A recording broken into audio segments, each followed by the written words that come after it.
Hello बच्चों, कल के वीडियो में मैं आप लोगों को लवण क्या है, क्षार क्या है और अम्ल क्या है इसके बारे में बताया था। अम्ल व क्षार के रासायनिक गुण के बारे में भी बताया था।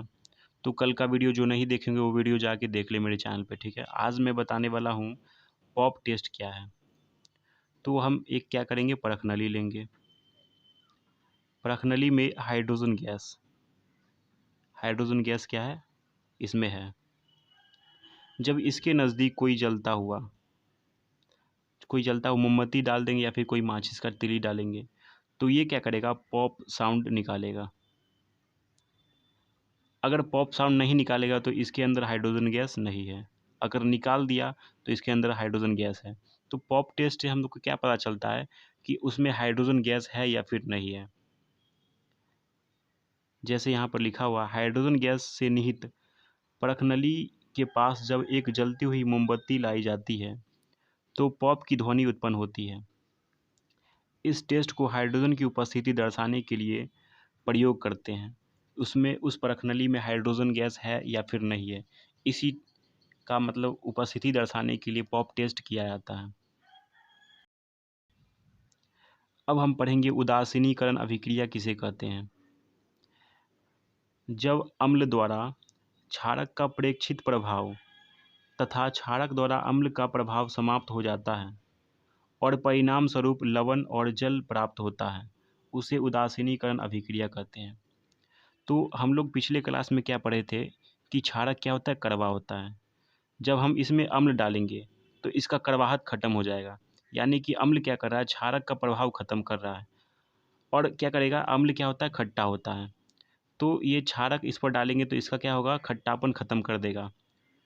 तो ये क्या कर रहा है, अम्ल क्षार का प्रभाव खत्म कर रहा है और क्षार अम्ल का प्रभाव खत्म करेगा।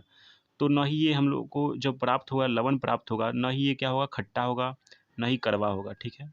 और हम लोग को साथ में जल का निर्माण करेगा। जैसे यहाँ पर एक एग्जाम्पल के साथ दर्शाया गया, NaOH क्या है, क्षार है। HCl क्या है, लवण है। जब ये दोनों अभिक्रिया करता है तो NaCl लवण का निर्माण करता है और साथ में वाटर का भी निर्माण करता है। तो ये ना तो खट्टा होता है, ना ही कड़वा होता है। यानी कि अम्ल जो है क्षार का प्रभाव खत्म कर दिया और क्षार अम्ल का प्रभाव खत्म कर दिया, यानी कि उदासीन हो गया ये। अब मेरा हेडिंग है अम्लों के साथ धात्विक ऑक्साइड की अभिक्रिया। ये कोई धात्विक ऑक्साइड है, कोई भी हो सकता है। जैसे यहाँ पर है CuO है और ये अम्ल है। जब दोनों अभिक्रिया करता है तो लवण और जल बनाता है। तो अम्ल किसके साथ अभिक्रिया करने के बाद लवण बनाता था और जल बनाता था, किसके साथ, तो क्षार के साथ। तो ये धात्विक ऑक्साइड जो है, ये इसका जो गुण है वो क्षार के सिमिलर होगा इसीलिए तो ये लवण और जल बना रहा है। तो जैसा कि यहाँ पर है CuO है, HCl के साथ यानी कि अम्ल के साथ अभिक्रिया कर रहा है। CuCl2 यानी कि ये क्या है, लवण है और जल का निर्माण कर रहा है। तो जो CuCl2 बना, इसके कारण क्या होता है, इसका कलर नीला हो जाता है, क्योंकि CuCl2 का जो कलर होता है वो नीला होता है। तो कॉपर क्लोराइड के बनने के कारण विलयन का रंग जो होता है नीला हो जाता है।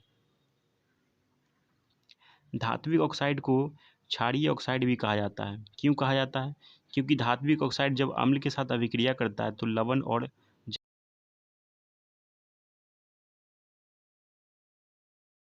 क्षार जब अम्ल के साथ अभिक्रिया करता है तो क्या बनाता है, लवण और जल बनाता है। और धात्विक ऑक्साइड भी वही बनाता है, लवण और जल बनाता है जब अम्ल के साथ अभिक्रिया करता है। तो इसे क्या कर सकते हैं, क्षारीय ऑक्साइड भी कहा जा सकता है, क्योंकि ये अम्ल के साथ क्रिया करने के बाद लवण और जल बनाता है। और धात्विक ऑक्साइड की क्षारों के साथ अभिक्रिया, ये कोई क्या है, अधात्विक ऑक्साइड है। जब ये क्षार से अभिक्रिया करता है तो लवण और जल का निर्माण करता है। जैसे यहाँ पर नीचे में दिया हुआ है, CaOH2 क्या है, क्षार है। CO2 क्या है, CaOH2 जो है अधात्विक ऑक्साइड है और Ca2 जो है एक क्षार है। जब अभिक्रिया करता है तो CaCO3 यानी कि लवण का निर्माण करता है और प्लस में जल का निर्माण करता है।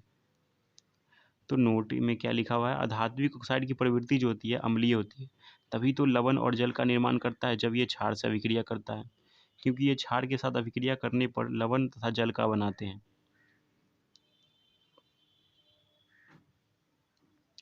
सभी अम्लीय विलयन विद्युत धारा के प्रवाहित करते हैं, ठीक है।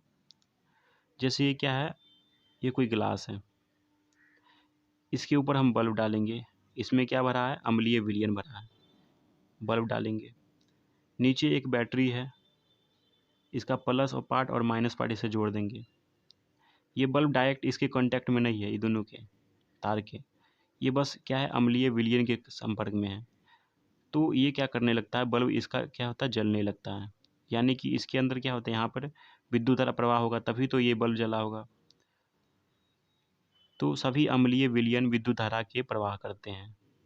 बल्ब का जलना इस बात को दर्शाता है कि अम्लीय विलयन में विद्युत धारा प्रवाहित होते हैं।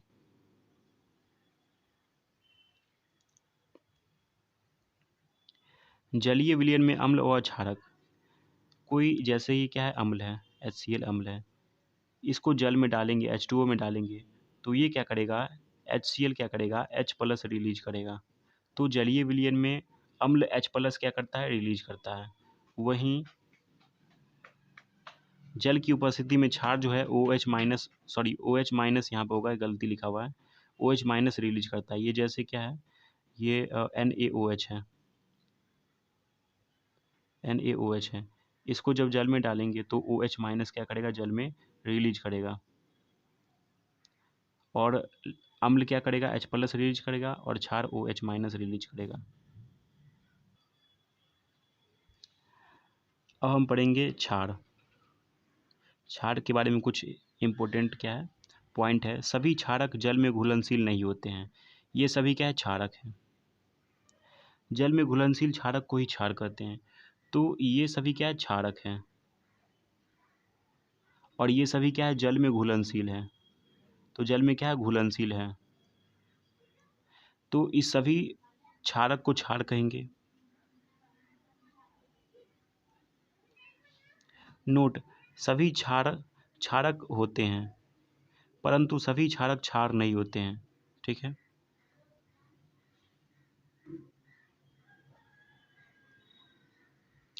जल के साथ अम्ल या क्षारक को मिलाते समय सावधानी बरतनी चाहिए। हमेशा अम्ल या क्षारक को ही जल में मिलाना चाहिए। लगातार इसे हिलाते रहना चाहिए, क्योंकि यह प्रक्रिया अत्यंत ऊष्माक्षेपी होती है। तो जब जल में क्षार या फिर अम्ल मिलाएंगे तो ये क्या होता है, ऊष्माक्षेपी हो जाता है, यानी कि ऊष्मा का क्या करता है, उत्सर्जन करता है। तो हम लोगों को हाथ पैर जल सकता है, इसीलिए सावधानी बरतनी चाहिए। जब कोई अम्ल या क्षारक को जल में मिलाया जाता है तो ये तनुकृत हो जाते हैं। जल में मिलाने पर आयन की सांद्रता इतना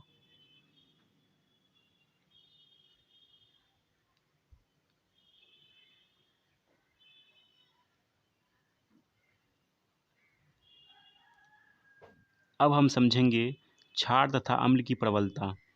क्षार कितना प्रबल है, अम्ल कितना प्रबल है। किसी क्षार या अम्ल की प्रबलता उसके द्वारा उत्पन्न H+ आयन पर निर्भर करता है और OH- आयन पर निर्भर करता है। अगर कोई अम्ल जल में ज़्यादा H+ आयन देता है तो वो उसका प्रबलता क्या है, ज़्यादा है। यदि कोई क्षार जल में ज़्यादा OH- देता है तो उसकी प्रबलता क्या है, ज़्यादा है। किसी अम्ल या क्षारक की प्रबलता हम एक सार्वभौमिक सूचक द्वारा ज्ञात कर सकते हैं। इस सूचक को pH कहा जाता है। तो pH स्केल की सहायता से हम अम्ल और क्षार की प्रबलता को बता सकते हैं। pH होता है पुशांश, एक जर्मन शब्द है जिसका अर्थ होता है शक्ति। pH क्या क्या होता है, pH होता है पुशांश, pH का मतलब पुशांश होता है, जिसका ये क्या है, जर्मन शब्द जिसका अर्थ क्या होता है, शक्ति होता है। यह स्केल 0 अति अम्लीय है। जब इसके pH का मान क्या होगा, 0 होगा, तो ये क्या होगा, बहुत ज़्यादा अम्ल, बहुत ज़्यादा अम्लीय होगा, ठीक है।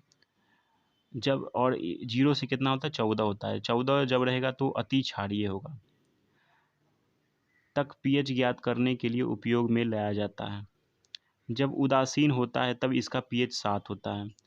जब 0 होगा तो अति अम्लीय होगा, जब 7 होगा तो उदासीन होगा, जब जब 14 होगा तो अति क्षारीय होगा।